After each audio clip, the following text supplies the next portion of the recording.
Hey, how's it going, everyone? My name is Real. This is Swifty Dialogues. I'm working here with my friend Cinda. Hey, what's up? I'm David, but everyone calls me Cinda. Cinda sounds like Simba, so I went with it. Or Sinbad, the out-of-work comedian. Oh yeah, that's more appropriate. Rob. My name is Robert, but no one has ever called me that. They call me literally any other nickname. Some people call me Bo. No, they weren't calling you Bo. They were saying you have B.O. It wasn't a nickname. Robert is just this name that no one likes, and everyone wants to just come up with their own fun way of being like, I'm never calling you that. Yeah, what's the deal with that? I don't know, but I got this stupid name no one likes, and I got to keep track of like 50 million people's nicknames for me and remember to respond to them. Like Bobbert, Barbarito, Barbarito, Barbarito, Our dog. Babito, Babo, Robbo, Rob, Robertito. I'll call you Rob. Yeah, let's go with Rob. That's what's feeling spicy. We'll be like, Bobito. And on that note, we're three guys trying to make a comedy podcast about our lives, pop culture, and maybe mix in some improv sketches. Over time, you may see our formula change, but for now, let's begin.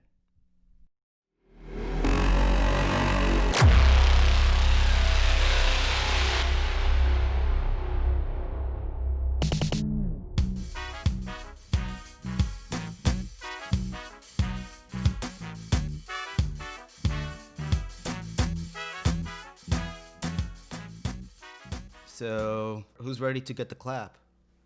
1, 2, 3, 4, 5, 6, Wait, 7, 8, what is the countdown? 9, 10. Oh, it's 10? Oh, I thought That you was guys were 3. counting to 10. Oh my god.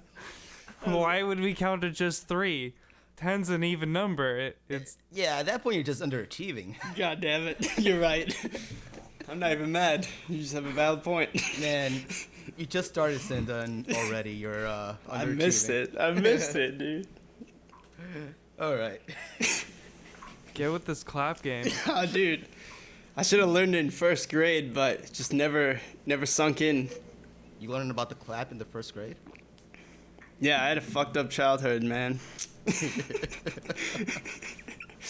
I don't think I've ever officially learned about the clap, like in school. Oh, you have you never had like a sex ed class? Like No, I went to a private Christian school and they like got rid of all sex ed. Ooh, Oh, damn. That's not good. So So all of it. abstinence only kind of thing? They didn't even talk about that. They were like, you don't even have a dick. Like, it doesn't They're even like, exist. Your penis is for peeing and that's it. You don't even look at that thing. It's getting bigger sometimes. Oh, you got something wrong with you. That's cancer. discuss that with your pastor. You should pray about that. That's the kind of sex ed that they teach in Florida. Yo, what's weird is Ariel lived in Florida at one point. You should know this. He lived with me at one point. Yeah, I did. We lived together for a while. We really got to know each other. Man, it sounds like I really missed out. Sounds like some special times were had. So don't even ask about our time in the ceiling together. Oh my god. I don't know if I want to, but now I do. Now I do want to know. The college that we went to, which we'll rename nameless, they had In Florida. yeah, in Center, Florida. More like the southern part of Florida. Yeah, in this place in Florida with a lot of lakes. Like a land of just all lakes. But just an observation, really. But I don't know. I don't know the Okay. name of it. Not to be specific though. The school, for some reason, in the dormitory, they had like little shisty ways of like making money off of you. One of them is they would charge you every time you're locked out of your room. If you get caught with alcohol, that's like a fine. If you get caught 3 times, then you get kicked out.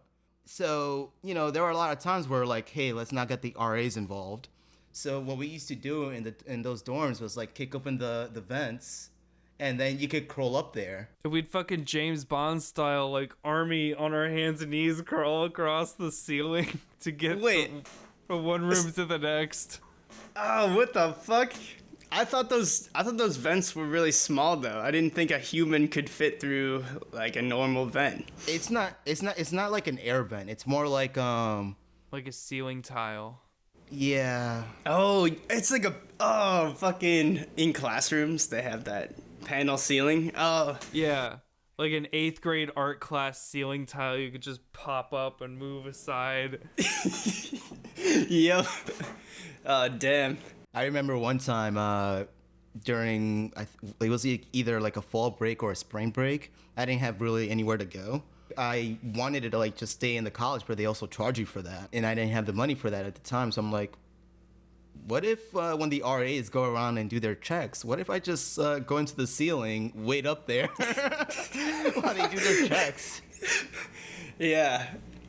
That actually probably would work though. It did work. However, I was very concerned, like, what if the RAs, they just assume everyone is gone? Let's just start having sex on one of these beds. And but I'm up there on the ceiling and now I'm just like waiting and Well, here's the problem with that is that you assume that an RA can get laid. oh.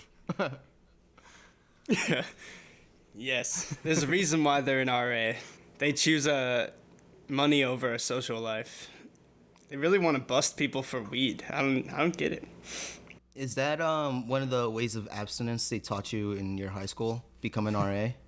They were really hoping that I'd become an RA. Yeah, now that you mention it. Oh yeah, they were like, become an RA and get really into anime Japanese porn.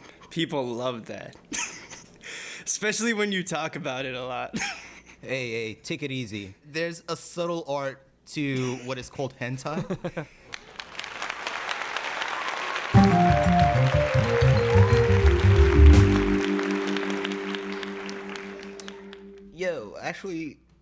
Yo, Rob, over in Florida, has like Wawa like gotten any bigger? Yeah, they have Wawas all over now. They're okay. I like them. There isn't one where I live, but when I'm like on vacation or anything, I see them a lot. And they're pretty good. Cause I know out here what we tend to do a lot too, aside from Taco Bell, is go to like Wawa as like I need something in my belly now. That place is 24/7. Man, have you ever thought about like it seems like these fast food places are just trying to make you say the just like stupidest baby shit, like Wawa, like that's the place they're making you go. But you know, like I want a Wawa and whammy sauce and give me a smoothie woothie, and like they're just trying to make you say baby words all the fucking time. Like, let me get a cheesy wheezy burrito Cheeto. Just fucking special deluxe. fucking baby words.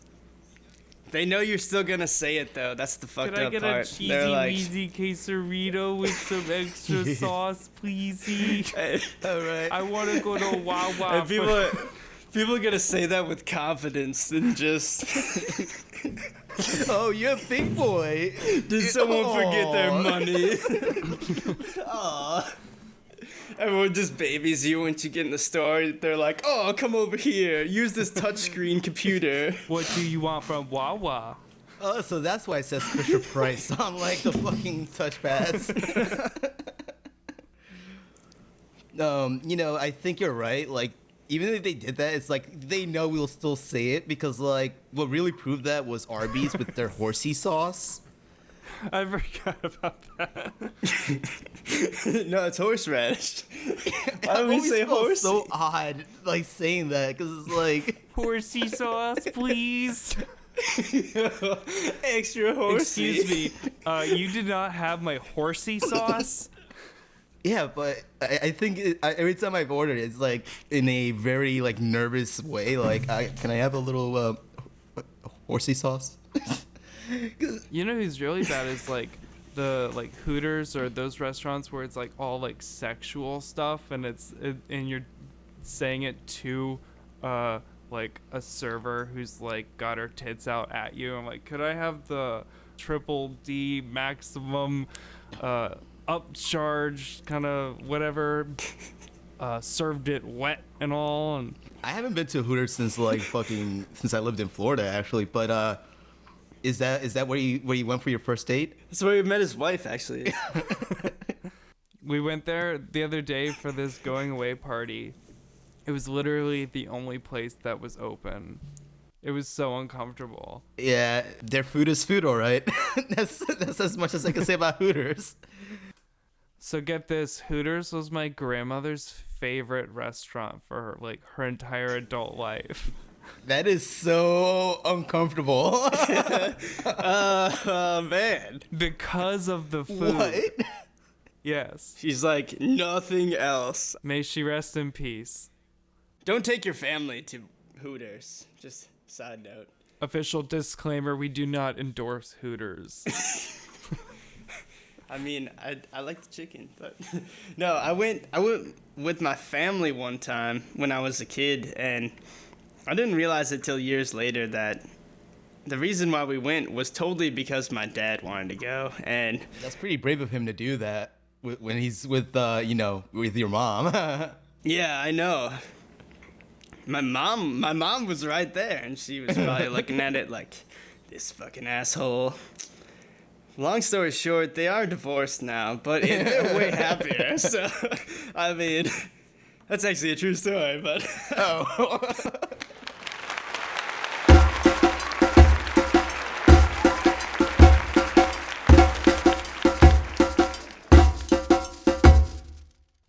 It's so much easier to make a dick joke than to just give a brief bio of who I am. That's my strategy on Tinder. It's just dick jokes. Yeah, I just make a dick joke. I wonder why I haven't gotten any matches.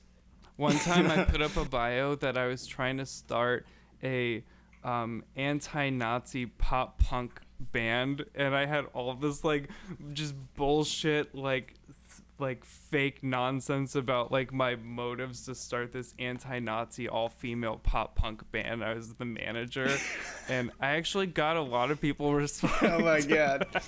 They're like, where do I sign up? Fuck yeah. They're like, wait, I play bass. You're like, perfect. Show up tomorrow, but we're gonna go on a date instead of play bass. I didn't possibly think anyone took it seriously. It was so bizarre, and also, on Tinder with pictures of my face. Yeah, yes, you could join the band, but I need an interview first at this Italian restaurant. I need to pay though. Just so we know it's official. Yes, and we will exchange phone numbers just so we could keep in touch about this role. And I'm definitely going to tell you about my mom. I'm going to tell my mom about you. I lied. I already did. I told my whole family about you. Yeah. You're meeting them in 2 weeks. We're going to my brother's wedding. You're going to play bass. See, it all comes full circle. But anyway, will you marry me? Is it too soon? Oh, wait, we should probably meet first.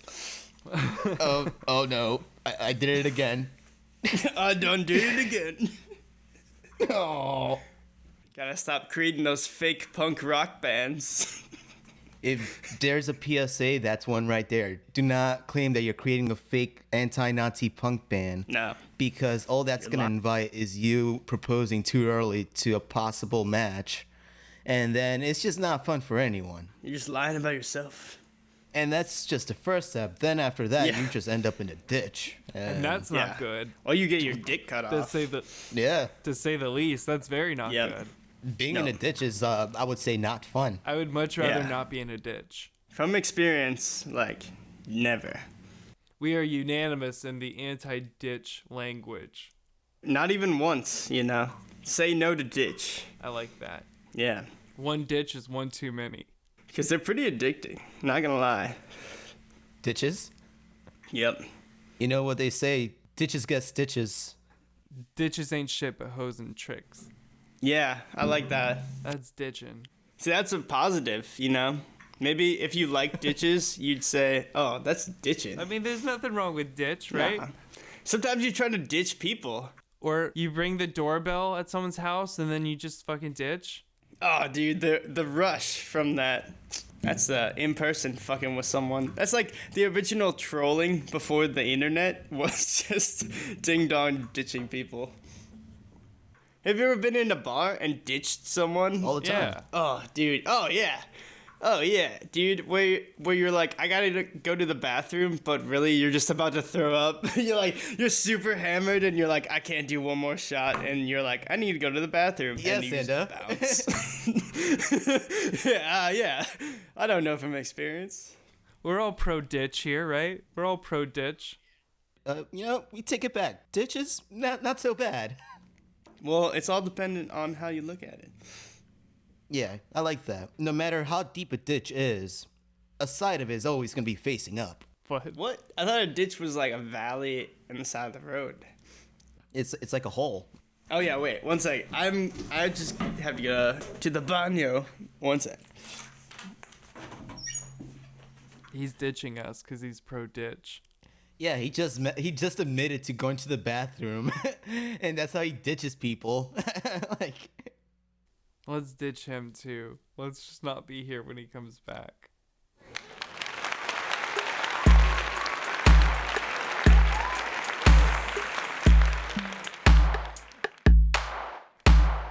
How'd you like being ditched? I feel like a douche now. I was like, everyone left me. I turned off their monitors. Felt like the last dude on a Zoom call when everyone leaves and you're just left and you're like, fuck. It's always a race, right? Whoever can leave the call the fastest. That's the most popular person. I have more places to be. You know how many dude, that's the best is like people talking about how many meetings they have. They're like, no, I have way more meetings than you. Like, it's like a contest. I just realized how much of a pissing contest that actually is. Oh yeah. Who has the most meetings? It's whoever's they equivalent that to being busy and like getting shit done, but the truth is all the time spent in a meeting is the time spent not doing anything.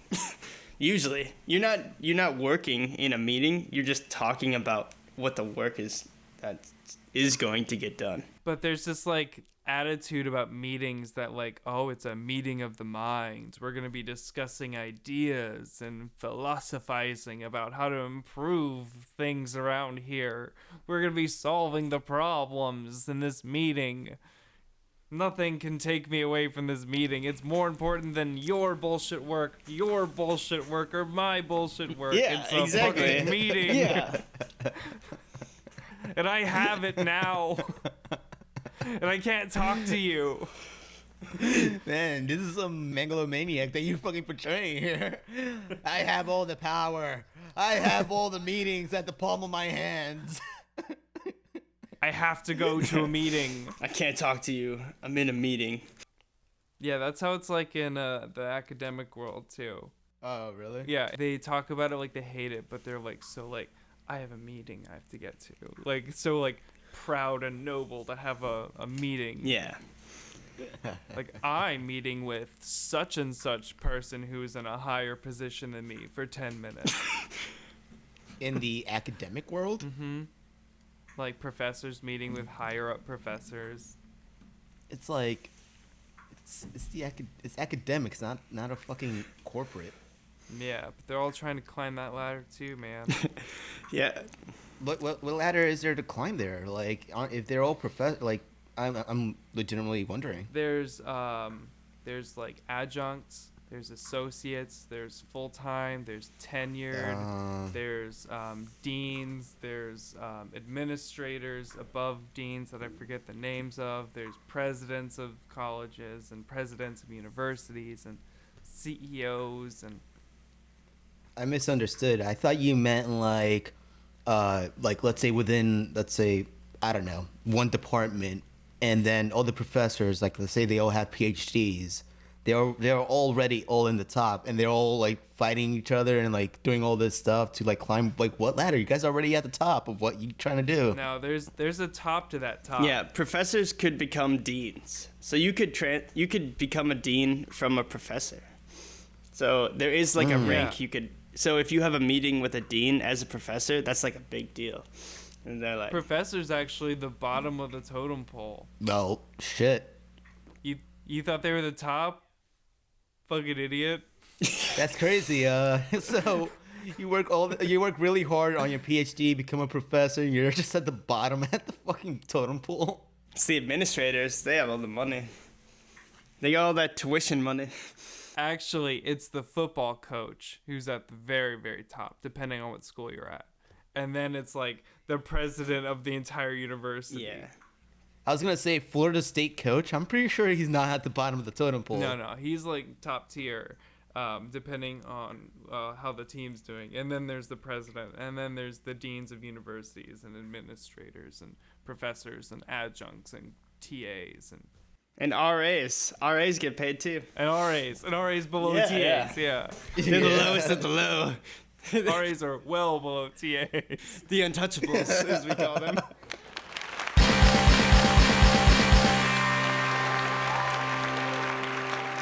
Yo, you remember doing crew on that opera? Yeah, Madam Butterfly, Oh, you were crew. Okay. Yeah. bro. Yeah, we had this one, it was just one day where they had us set up at like 6 or maybe even 5 a.m. and like prep, and then they ran 3 shows, and then they had all the breakdown and stuff later that night, and we didn't get off till like, I don't know, midnight or something. I don't remember the exact times, but I remember it was like a 17-hour work day. It was insane. Yeah. They don't even expect you to do school work or anything. They're like, we own you now. It was a Saturday, so they're like, fuck it, you can do whatever you want. Yeah, I do remember how that night ended because we were like, let's grab some OE. Yeah, we went to that bar. I remember that place. I don't remember the name. Southside. Oh, yeah. They had excellent prices. Would you consider that a dive bar? Yeah, I dove there once. Not allowed back. What's the classification of a dive bar, I guess, nowadays? A dive bar is dark and dingy, and you only feel comfortable there if you live around that area. The only way you know you're in a dive bar is if you could feel you're in a dive bar. Yeah. Like when you're walking through, if the shoes don't like stick just a little bit, it's probably not a dive bar. Yeah. If there's no pool tabs on the floor, that's how you know you're in a dive bar. Mm-hmm. If all the stalls in the bathroom close properly, it's probably not a dive bar. Yeah. If people are doing coke in the bathroom, definitely a dive bar. If people are doing coke in the bathroom and actually realizing while they're doing it that it's meth, this is meth, then you're probably at a dive bar. If you're trying to take a shit and in the stall next to you, a couple goes in and the lady starts giving the dude a blowjob and they don't care. Is this a true story? Yes. Ooh. I kept doing my business because it's like, all right, you guys signed up for this and I am not stopping. He's like, I eat a lot of Taco Bell. It's a one-way train. Yeah. If you can run from the bar to the bathroom without stopping, vomit into the toilet profusely, and then come back out, and no one even so much as bats an eye or like looks at you or anything, reacts whatsoever, you're probably at a dive bar. If you can trust that, like, by touching the surfaces, you won't get some sort of disease,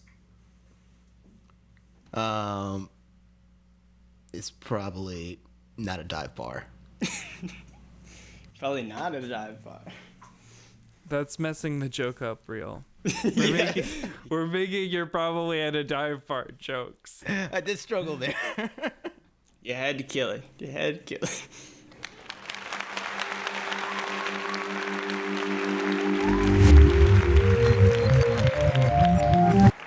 Oh, dude, I have not touched Budweiser in a while. I think I was still in Florida when the last time I had Budweiser. To just like be utterly clear, we are anti Budweiser. But if you want to sponsor us, You know, Budweiser's actually pretty good. yeah. Now that I think about it, You know, I'm drinking one right now. It is really delicious. it is crisp. Ugh. Doesn't taste like pee at all. Not at all. Way better than that Coors shit. Yeah. Unless you sponsor us. I'm thinking Coors is pretty good. I like that you can know how cold it is. Yeah. That's just great technology. Before you touch it, you're just like, oh, that one's not cold. I don't even want to fucking touch it. Yeah. Gotta look for the Blue Mountains. Yo, man, I have the craziest story about that, actually. Exactly what you're talking about, the cold mountains and how it changes color. That technology was invented by, like, one of my dad's friends. Like, I know the guy that invented that, but he totally didn't make bank off of it because Coors, essentially he was working for Coors at the time when they came up with the idea, but it's not proprietary, so Coors basically owns that technology. That sucks. It's like a common technology, though. You know, you see a lot of, like, color changing mugs on heat, like, as you pour. Yeah. But they took it one step further. They're like, what if it was fucking blue? In the marketing meeting, it must have gone down like, yo, guys, I know we got some cold-ass beer, but, like, what if the can fucking turned blue? Can we do it? It's gonna cost, like, $2 million, but we could definitely do it. Fucking shit, Steve, you're right. This is amazing. Do it. We need it. We need this. That's how you know it's good. If you have to drink it when it's ice cold and not a single drop beforehand, that's how you know it's fucking good. If this is even a degree below Celsius, like, I'm not touching it. It's that good. Yeah, because that's when, like, some of the actual flavors start to come out, and you're like, wait a second. Yeah, Coors Light, it'll really blow your flavor palette right open. It's like fucking Sub-Zero blasting ice down your goddamn throat. Yeah. You know, that's actually my criticism of Coors, is that it's too cold. It hurts my teeth. I don't like it. That's like an old man complaining. My teeth. It hurts my teeth. If I were to complain, of course, is that my teeth are too cold when I drink it. Your beer is too dang cold. Hey everyone, thanks for listening to our podcast. Swifty Dialogues is brought to you by your hosts, Rod, Cinda, and myself, Aria. You can support us by subscribing to our YouTube channel, Swifty Dialogues. We will soon be on podcast listening services, and when that happens, we will appreciate it if you can subscribe to us there as well. If you want to learn more about us, visit our website at swiftydialogues.com. You can also contact us by filling out the form on our website or emailing us at info@swiftydialogues.com. Thanks again, and we'll see you next episode.